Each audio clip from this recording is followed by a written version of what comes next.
Hello everyone, welcome back to my channel. আজকে চলে এসেছি নতুন একটা ভিডিও। তো আজকে ভিডিওটা খুবই গুরুত্বপূর্ণ হতে চলেছে, অবশ্যই করে কিন্তু ভিডিওটা শেষ পর্যন্ত দেখবেন। তো আজকে আমি আপনাদেরকে হাতা ফিটিংস করা দেখাবো। এটা নিয়ে অনেকের অনেক বেশি প্রবলেম, হাতা প্রপার ফিটিংস হয় না, হয় নিচের দিকে ফুলে আছে, নয় উপরের দিকে ফুলে আছে। এই প্রবলেমটা বেশিরভাগ ক্ষেত্রে সবার হয়। তো আজকে পুরোটা কমপ্লিট বুঝিয়ে দেবো, অবশ্যই করে ভিডিওটা শেষ পর্যন্ত দেখবেন। তো চলুন আজকে ভিডিওটা শুরু করা যাক। প্রথমত হাতা কেন ফিটিংস হয় না প্রপার সেটা ভালো করে জেনে নিন। প্রথমত আপনাদের আর্ম হোলটা কিন্তু যেই যে আর্ম হোল, এটা কিন্তু একদম পারফেক্ট করতে হবে। আর্ম হোলের নিচে ফুলে আছে, আর্ম হোলের নিচে কাপড় বেশি আছে, এই রকমটা যদি হয় আপনাদের হাতা ফিটিংস কিন্তু প্রপার আসবে না। এক নম্বর তো কারণ এটা প্রথমে আপনাদের ঠিক করতে হবে যাতে আর্ম হোল আপনাদের পারফেক্ট হয়, তারপরে গিয়ে হাতা ফিটিংস করতে হবে। তো হাতা ফিটিংসের একটা নিয়ম আছে, হাতা ফিটিংস কীভাবে করবেন সেটা দেখুন।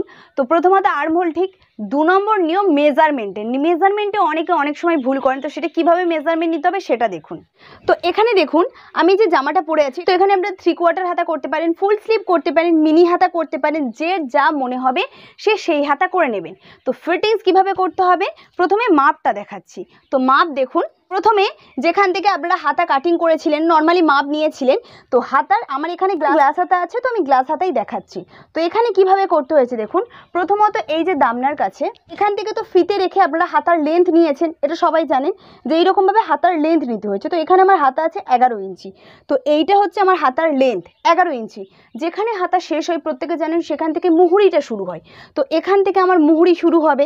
তো মুহুরির মেজারমেন্ট নেওয়ার সময় সবসময় জানেন একটা যে আঙুল সবসময় ভিতরে রেখে নিতে হয়।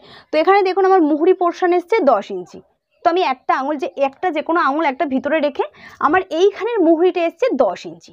ঠিক আছে, তো নর্মালি মাপ নেওয়া হয়ে গেছে, কিন্তু না, এখানে মাপ নেওয়া হয়নি, এখানে আরও একটা মাপ নেব। সেটা কিভাবে নেব, টোটাল দেখুন এখান থেকে এত দূর যে লেন্থ নিয়েছি এটা গ্লাস হাতা, এর মাপ নিয়েছি। কিন্তু প্রপার ফিটিংস করতে গেলে আমাদের এখান থেকে যখন আমাদের ওপরের সাইডে ওঠে, অনেকের কি হয় এখানটাই দেখবেন মোটা আছে কিন্তু এখানটা সরু হয়, হয়তো তখন অনেক বেশি প্রবলেম হয়।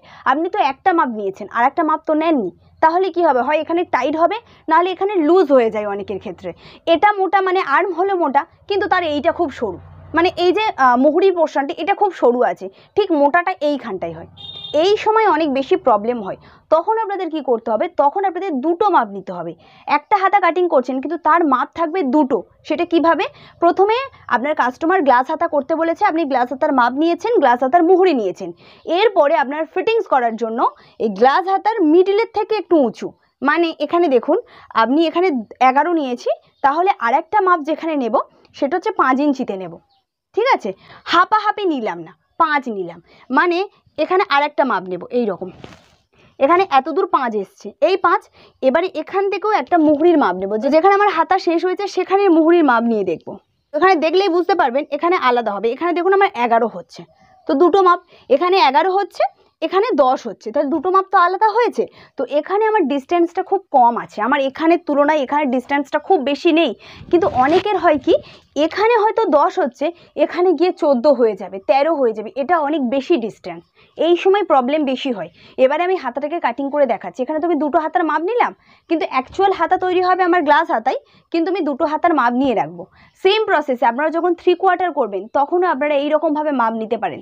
3/4 মাপ নেবেন, এটা আপনার অ্যাকচুয়াল মাপ, এখানে মুহুরির মাপ নিলেন। তারপরে এর একটা মিডলের থেকে একটু উঁচু পোর্শনেও একটা মাপ নিয়ে নেবেন, কেননা দুটো মাপ আলাদা হয় যেহেতু, তো দুটো মাপ নিলে ফিটিংসটা পারফেক্ট হয়। ব্যাপারটা আমি বোঝাতে পেরেছি। এইবারে আমি হাতাটাকে কাটিং করে দেখাচ্ছি, তারপরে আপনারা আরও বেশি ভালোভাবে বুঝতে পারবেন। তো চলুন এবার আমি হাতা কাটিং করে আপনাদের দেখিয়ে দিই। তো এখানে এবার আমি হাতাটাকে কাটিং করে দেখাচ্ছি, আর কিভাবে দু রকমের মাপটা নিতে হবে সেটাও দেখাচ্ছি। তো প্রথমেই কাপড়টিকে 4 ভাঁজ করে নেব হাতা কাটিং করার জন্য। তো এখানে কাপড়টিকে আমি 4 ভাঁজ করেছি। তো একবার দেখে হাতের সাইডটা জয়েন্ট আছে, অপর সাইডটা এখানে ওপেন সাইড আছে। তো এবারে এখানে হাতার মেজারমেন্টটা নেব।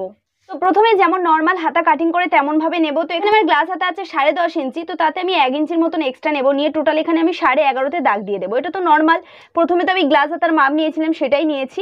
এবার দাগটাকে স্ট্রেট করে দেবো। এখানে দাগটাকে স্ট্রেট করেছি। এবার এই দাগটা থেকে 3 ইঞ্চি ভিতরে আরও একটা দাগ থাকে, এটা প্রত্যেকে জানেন, এটা সূত্র। এবারে এখানে একটা মাপ আছে, সেটা হচ্ছে আর্ম হোলের মাপটা। তো এখান থেকে আমি 7 ইঞ্চি নিয়ে নিচ্ছি, এরপরে আরও 1.5 ইঞ্চি এক্সট্রা। তো এটা তো প্রত্যেকেই জানেন কিভাবে নিতে হবে। এবারে এখান থেকে এরকম নর্মালি শেপটা যেমন দিতে হয় তেমনভাবে দিয়ে দিলাম। এবারে এখানে মুহুরির মাপ নেব। এগুলো তো সব সাধারণ ব্যাপার, এগুলো সবসময়ের জন্য আপনারা জানেন যে এইরকমভাবে করতে হয়। তো এখানে মুহুরি যা তার হাফ, তো এখানে আমার মেন মুহুরি, এখানে আমি দুটো মুহুরি আর দুটো হাতার মাপ নিয়েছি। একটা হাতা ছিল এখানে, এখানে হাতা বলে লিখছি, একটা হাতা ছিল আমার 11, যার মুহুরি ছিল আমার 10, ঠিক আছে। আর একটা হাতা ছিল আমার এখানে 5, যার মুহুরি ছিল 11। তাহলে এখানে দুটো হাতার মেজারমেন্ট নিয়েছি। অ্যাকচুয়াল কাস্টমারের হাতা চাই গ্লাস হাতা, তো এখানে আমি দুটো মেজারমেন্ট কেন নিয়েছি, যাতে ফিটিংস ভালো হয়। তো গ্লাস হাতার মেজারমেন্টে করছি। তো গ্লাস হাতার মুহুরি ছিল এখানে 10, 10-এর হাফ করলে হবে 5, এখানে 5-এ দাগ দিলাম, তারপরে 1.5 ইঞ্চি এক্সট্রা নিয়েছি। এইবারে এই দুটোকে এইরকম ভাবে মিলিয়ে দেবো। হ্যাঁ দেখুন আমি মিলিয়ে দিয়েছি। এবার মেন যেটা, এটা হচ্ছে 5 ইঞ্চি আর 11 ইঞ্চিটা আমি কেন নিয়েছি, তাহলে এখানে একবার দেখিয়ে দিচ্ছি। এইরকম করার পরে আমাদের এইখানের অংশটুকুতে কিন্তু কোনো মাপ থাকে না, সরাসরি স্ট্রেট আমরা মিলিয়ে দিই। তার জন্য কি হয়, আমাদের এই যে মিডিল পোর্শনটাই অনেক সময় লুজ হয়, অনেক সময় টাইটও হয়ে যায়, ঠিক আছে। লুজটা বেশি হয়, টাইট হওয়ার সম্ভাবনা খুবই কম। তো এই জন্য আমি দুটো মাপ নিয়েছি। এবারে কি করব, এটা তো এবারে এই মেজারমেন্টটা নেব। তো এবারে এটা নিয়েছি দেখুন 5 ইঞ্চি, তাহলে এখানে আমি 5 ইঞ্চিতে একটা দাগ দেব। এইবারে 5 ইঞ্চির জায়গার মুহুরি কত ছিল, 11। এবারে এখান থেকে এইটুকু কি 11 আমার হবে না বেশি হবে, সেটা আমার দেখতে হবে। তো 11-র হাফ করলে কত হবে, 5.5। তো এখানে আমার দেখুন 5.5 হচ্ছে এত দূর, এখানে এত এক্সট্রা আছে, বুঝতে পারছেন কতটা এক্সট্রা। কিন্তু আপনারা পুরো হুবহু 5.5 নিয়ে নেবেন না, তাহলে অতিরিক্ত টাইট হয়ে যাবে। তাতে 1/2 ইঞ্চি অথবা 2 সুতের থেকে একটু বেশি পরিমাণে লুজ দিয়ে এই মেজারমেন্টটা নেবেন। তাহলে এখানের মেজারমেন্ট টোটাল যদি আপনি 1/2 ইঞ্চি এক্সট্রা দেন, তাহলে এখানে 6, 1/2 ইঞ্চি দেওয়ার চেষ্টা করবেন, তাহলে ফিটিংসটা ভালো আসে। একটু লুজ এখানে রাখতে হয়। তো এখানে দেখুন এই হচ্ছে 6।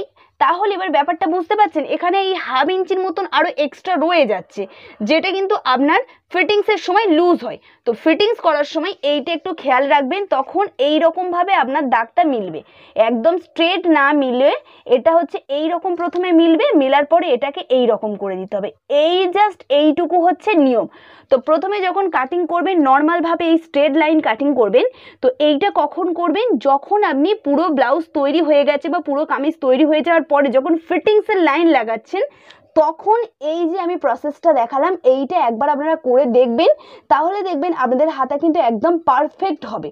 শুধু এইটা আপনাদের করতে হবে। আপনারা যে কোনো হাতা তৈরি করুন, সেটা গ্লাস হাতা হতে পারে, সেটা হচ্ছে ফুল স্লিভও হতে পারে, সবসময়ের জন্য দুটো করে মাপ নেবেন। দুটো মাপ নিয়ে করলে কি হয়, ফিটিংসটা খুব ভালো হয়, ফিটিংসটা এইরকম হবে। আর যদি আমার ভিডিও ভালো লেগেছে তাহলে লাইক করতে একদমই ভুলবেন না, আমার চ্যানেলটাকে সাবস্ক্রাইব করে নেবেন। আর আপনারা আমাকে কমেন্ট করে জানাতে পারেন আপনারা কোন টপিকে ভিডিও দেখতে চান। আর আমি যেই প্রসেসটা দেখালাম একবার অবশ্যই বাড়িতে ট্রাই করে দেখবেন, অবশ্যই আপনাদের ফিটিংস কিন্তু পারফেক্ট হবে। তো আজকের জন্য এই পর্যন্ত, টাটা।